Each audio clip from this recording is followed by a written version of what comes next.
ത്രിയേക ദൈവത്തിൻ്റെ വലിയ തിരുനാമത്തിന് മഹത്വമുണ്ടായിരിക്കട്ടെ. ഇന്നത്തെ ദിവസം നമ്മൾ 3 ദിവസത്തെ ഉപവാസ പ്രാർത്ഥന ദിവസങ്ങളായി ആരംഭിക്കുകയാണ്. യോന പ്രവാചകൻ്റെ വിശുദ്ധമായ ഓർമ്മദിനമായിട്ടാണ് നമ്മളത് ആചരിക്കുന്നത്. ഈ യോന പ്രവാചകൻ്റെ ജീവിതം നമ്മെ പഠിപ്പിക്കുന്നത് ദൈവത്തെ അനുസരിക്കുക, പശ്ചാത്തപിക്കുക, ദൈവത്തിൻ്റെ കരുണയിൽ വിശ്വസിക്കുക. ഈ 3 ദിവസങ്ങളും നമ്മുടെ ഹൃദയം ദൈവത്തിങ്കിലേക്ക് തിരിയാനുള്ള ഒരു ദിവസങ്ങളാകട്ടെ എന്ന് പ്രാർത്ഥിക്കാം.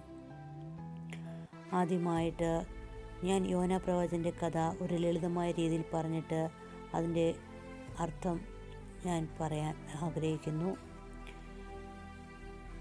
നിനവേ എന്ന നഗരത്തിലേക്ക് പോയിട്ട് അവിടെയുള്ള ആളുകളോട് ദൈവത്തെ അനുസരിക്കണമെന്ന്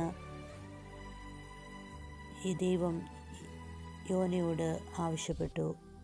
പക്ഷേ യോന ദൈവത്തെ അനുസരിച്ചില്ല. അവൻ മറുവശത്തേക്ക് പോയി കപ്പലിൽ കയറി ഓടിപ്പോയി. ഇത് കണ്ട ദൈവം ഒരു വലിയ കൊടുങ്കാറ്റുണ്ടാക്കിയിട്ട് കപ്പൽ മുങ്ങാൻ നോക്കി. കപ്പൽ മുങ്ങാൻ പോകുമ്പോൾ യോന കടലിലേക്ക് വീണു. അങ്ങനെ അവനെ ഒരു വലിയ മീൻ വന്ന് വിഴുങ്ങിക്കളഞ്ഞു. മീനിൻ്റെ വയറ്റിൽ കിടന്ന യോന തമ്പുരാനോട് അപേക്ഷിച്ചു, എൻ്റെ ദൈവമേ, നീ ക്ഷമിക്കണമേ, ഞാൻ തെറ്റായി ചെയ്തു എന്ന്. അപ്പോൾ ദൈവം മീനോട് പറഞ്ഞു, യോനാവിനെ നീ പുറത്തു കൊണ്ടുപോയി ഛർദ്ദിച്ചു കളയുവാൻ. അങ്ങനെ യോനയെ കരയിലേക്ക് കൊണ്ടുപോയി ആ മീൻ ഛർദ്ദിച്ചു കളഞ്ഞു. യോന അവിടെ നിന്ന് രക്ഷപ്പെട്ടു.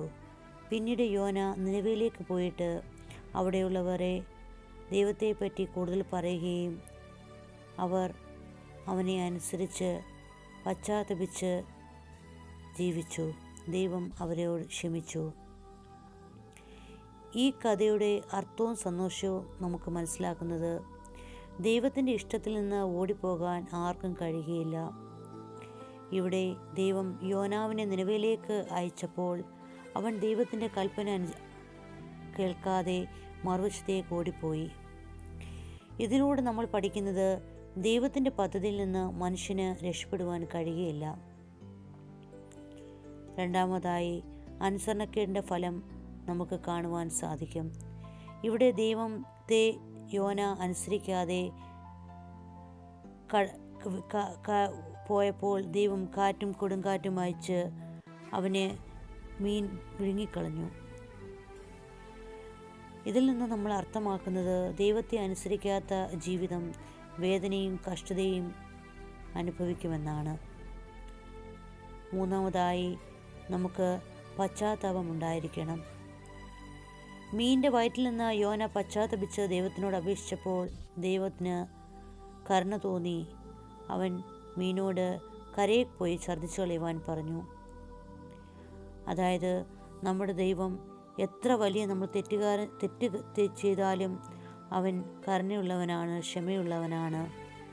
അവൻ നമ്മളോട് ക്ഷമിക്കുന്നു. അതുപോലെ തന്നെ നമ്മുടെ ദൈവത്തിൻ്റെ സ്നേഹം എല്ലാവർക്കും വേണ്ടിയാണ്. യോന ഇസ്രായേൽക്കാർക്കായി മാത്രം ദൈവം പ്രവർത്തിക്കണമെന്നായിരുന്നു ചിന്ത.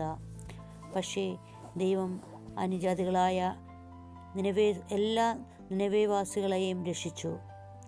ഇതിൽ നിന്ന് നമ്മൾ മനസ്സിലാക്കുന്നത് ദൈവത്തിൻ്റെ സ്നേഹം ഒരു ജാതിക്ക് മാത്രമല്ല, ഒരു ദേശത്തിന് മാത്രമല്ല, ഒരു മതത്തിന് മാത്രമല്ല, എല്ലാവർക്കും വേണ്ടിയാണ്.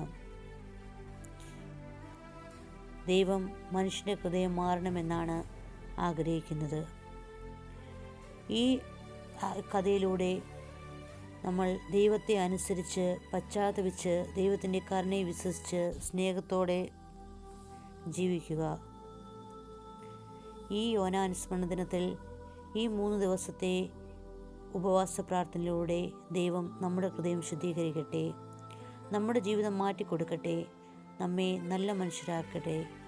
യോന പ്രവചന ജീവിതം പോലെ നമ്മളും ദൈവത്തിൻ്റെ വിളി കേട്ട് അനുസരിക്കുന്നവരാകട്ടെ. ആമേൻ.